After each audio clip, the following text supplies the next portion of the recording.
Welcome to God Talk Improv, a show where a rocket scientist and a medical doctor, who is also my pastor, talk about current topics in science, faith, in 15 minutes.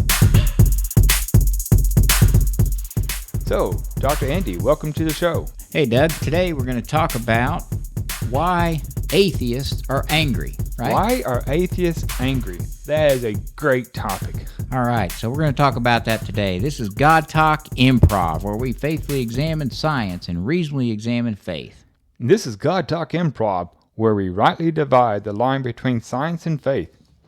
Yeah, you know, Doug, the new atheism is a social and a political movement that came about in really about the 2000s. And I'll have to tell you, this whole idea of angry atheists that want to just be intolerant of any religious ideology is really new within the last, 15 or 16 years. Before that, you had atheists like Anthony Flew, who eventually became a theist, by the way. He lived his whole life until the last 5 or 6 years, and then he became a theist. He was probably the most prominent atheist of the 20th century, Anthony Flew. And he was a gentleman, is what I'm trying to get at. He was a gentleman. He was a philosopher. He did not believe in God, and he was vocal about it. He wrote books about it, but there was no problem. He engaged with C.S. Lewis. He engaged with believers.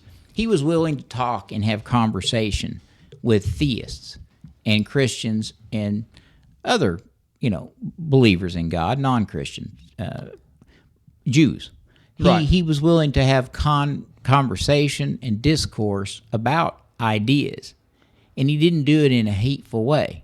We saw this change happen in the 2000s with the Four Horsemen, which, people will know them as Richard Dawkins and Sherman, Harris. There's Harris. Hitchens. There's Daniel Dennett. Yeah. Dennett, okay. Yeah, basically you've got the Four Horsemen, and then you've got some others. The ones that they're incredible to me is like Carl Sagan. He's a very outspoken astrophysicist. Right. And even Neil deGrasse. Well, and Lawrence Krauss. Yeah. Talked about. Lawrence Krauss, Neil deGrasse Tyson. Yes.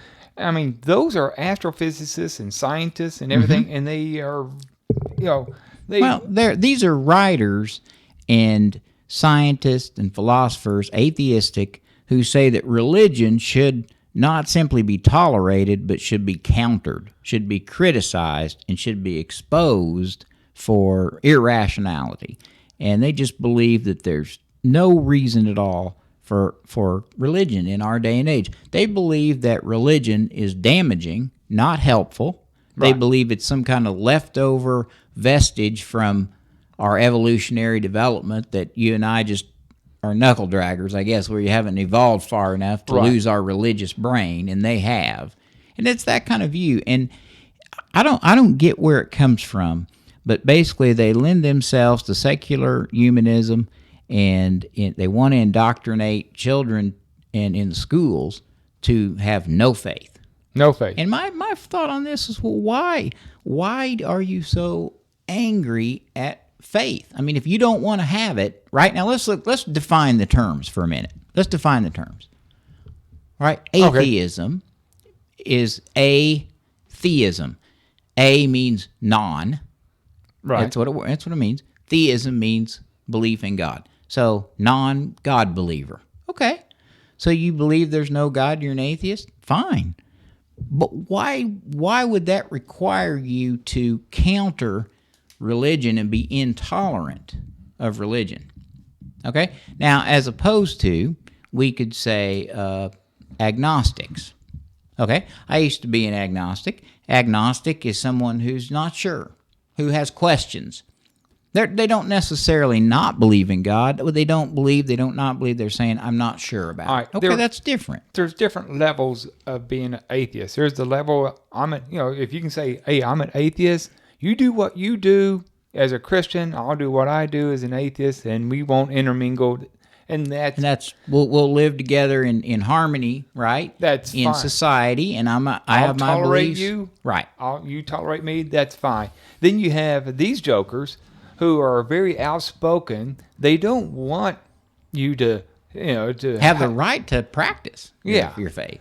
And there was also the guys who are part of the Freedom from Religion Foundation, who were complaining about churches having tax exemption. Right. They could, they says, well, if that's fine, you can. The tax government, the tax people says, well, you can have tax exemption as part of the religion, Freedom from Religions Foundation. Sure. They said, no, we, I don't care about that. I just don't want them to have it. See, I mean, this is the thing. Why all the hatred? All right, that's level 2. Okay. Level 3 is blasphemers. Okay. That's Penn and Teller. These guys, these jokers are on TV all the time, have their own show. They're a level 3. They're blasphemers. So they're actually going after it and trying to degrade any form of theism. Right. And they actually have taken the Bible, and they didn't call it the Bible. They called it the GD Bible, as he ripped it apart page by page and threw it on the floor and stomped it. I mean, okay, so that's another that's a level. video. You can go out, you can go look it up, and you can see that. So that's like we just talked on our show, the last show. We had a New Age thinker who was a spiritual person. Barry came on the show, and he believes in God. He believes in theism, but he's not a Christian. Well, see, we engage with him. We have no problem with that. We talk about his ideas. We look at where it fits with Christianity, where it doesn't. That's fine. We talk about that. We had a civil conversation. It was a great conversation, and we're even willing to have atheists come on and talk to us about their worldview. But see, atheists, I've heard some atheists say, "Well, there's nothing to talk about because I believe in there is no God, so there's nothing to talk about. I'm just a normal guy." No, but you're making a statement when you say you do not believe in God. They say, "Well, I don't believe in fairy tales or Santa Claus either." But you don't have churches of the Santa Claus all through the world. You don't have 2,000 years of history of a religion where, really, in this country, 70-80% of the country believes there is a God, a Christian God. So you're going against the majority. That's the difference. And we're saying this is a Christian country, or used to be. It was based on for 150 years. Yeah, these guys wouldn't even have a voice if it wasn't for one Supreme Court justice named Hugo Black from FDR, who come out in the 40s and 50s and says there must be a wall of separation between church and state, which means up until that point, it was the federal government couldn't establish a church, which was fine. The federal government, the states had their own churches. It doesn't. No way does that mean that we couldn't have a manger scene in a public square, or that there couldn't be a cross out in the middle of a desert that's now federal lands. Why would atheists say, "Oh, I got a problem with that cross out in the middle of the desert"? I always bring that up. Or a Christmas tree. In the courthouse. Yeah. How does that establish a religion? Or a sign that's been hanging up, an old dusty sign that's been hanging up in a school building up in Ohio for 50 years that said Jesus saves on it. Oh, by golly, we got to take that sign out. Right. Why are they so scared? My thing is, if they really think there's not a God, then why are you so worried about it? Right. Let the sign hang. What do you care? What do you care about if it cross promotes, out in the middle of it? What would be the problem with it? There was a piece of metal from the World Trade Center. When it was destroyed, the building comes down and a piece of metal was left hanging at the bottom when they tore everything apart. And they says, "That looks like a cross." And the atheists just go, "Oh, you can't display that anywhere on public grounds because it looks like a cross." Well, clearly, the angry atheists are coming at this with a volatile and hateful attitude towards believers. And, our response as Christians is simply to say, hey, we welcome you into the church. We wish you would come and hear the message. We're not going to proselytize you. We're not going to force you to do it, but we welcome you because the doors, this is like a hospital. It's for sick people. And we believe the people out there that don't have God are sinners. They need God. And that's our theory. That's our doctrine. So we welcome them in. We don't have any hatred towards them.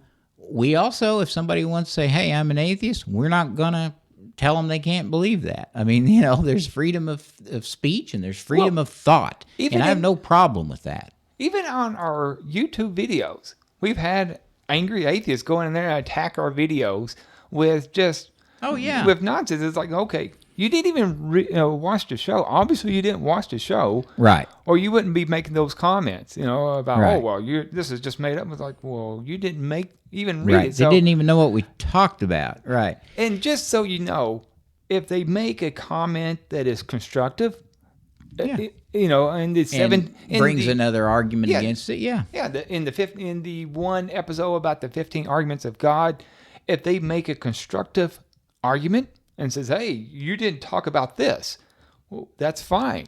We welcome those type of comments. Absolutely. If they just says you guys are jokers or whatever, right. or much hateful, worse. We're not leaving that. We're not leaving. That's not helpful. I want to mention some of the newer atheists since the Four Horsemen, because Christopher Hitchens died recently. He was one of the four. We've had Lawrence Krauss come on the scene, and we've already debated him, although he wouldn't come on the show, but we debated his videos. We welcome him. We welcome him. Love to talk to him. And Jerry Coyne. Jerry Coyne, I'd love to talk to. He's written a book that science and faith are not... Can't interact. That science and faith cannot be congruent in the same worldview. Well, that's exactly the opposite of what the show says. We're both scientists. We're both scientists. We both practice science. We both teach it. We both practice. And we both religion. practice faith. We both have the degrees. And so that is absolutely not true. And he's basically trying to say you can't have a coherent worldview if you're a theist or a Christian and a scientist. Those two can't come together. They have a process called the non-overlapping magisterium view, which was promoted, in the last 50, 60 years that says this. And I like the non-overlapping magisterium view. Coyne and Shermer and some of these other scientists say this won't work. The view says that you can have science, and science will function in philosophical or a methodological naturalism, meaning, of course, when you do experiments, you don't try to call out spirits. You look at the data, right? When we do science, we do science. In other words, when you and I practice science, we don't sit around and call on spirits to change our numbers. We practice math and science and mechanisms, and that's what we do. Okay, that's that magisterium. Non-overlapping, the other magisterium, is your faith. And we practice that on Sunday, and through the week, we're Christians, and the two are different worlds. In other words, we can say there's nothing wrong with having faith and belief in God and believing the Bible and believing the truth of it and believing in the truth of science. They answer different questions. Science answers the question, how does this work? Our faith answers the question, why is it here? Why is this the way it is? Our faith answers the question, is it good? Is it bad? Is it right? Is it just? Science says, tell me the numbers. What's the data show me? They're different tools, Well, and I submit to you that when a bunch of atheists get together, they talk about God more often than when a bunch of Baptists get together. Yeah. When a bunch of Baptists get together, their most important topic is casseroles. Yeah, or the ball game, or whatever. Or whatever. Atheists mention God over and over again when they're in a meeting. What else could they be talking about if it wasn't God, right? Yeah, they get together and they seem to have a lot to say about God. They even write books about it and make money on it. Write books about it. So if you don't believe in it, why are you writing books about it? So what's the problem with saying the Pledge of Allegiance, and when you get to that one part, you just... leave it out. Just leave it out. What's the big deal? Right. I mean, how can you be you so be upset that about other people intolerant saying? that nobody can say those two words? We're almost at the time, but I think you're right. We basically are saying, why are atheists intolerant? That's the problem. If they want to be atheistic, fine, but why do they have to be intolerant of religion? Let me close with this. Christianity has done more for the world than any other belief system, and I'll challenge anybody to argue that one with me. And this is God Talk Improv, where we mix up science and faith in 15 minutes. Thank you for listening. Please visit our website at godtalk.com, Our audio files can be found on iTunes, SoundCloud, and many other podcast platforms. You can find all of our God Talk videos by searching Dr. Andy and Doug on YouTube. Please visit our Facebook page at www.facebook.com/Dr. Andy and Doug. Thank you for listening.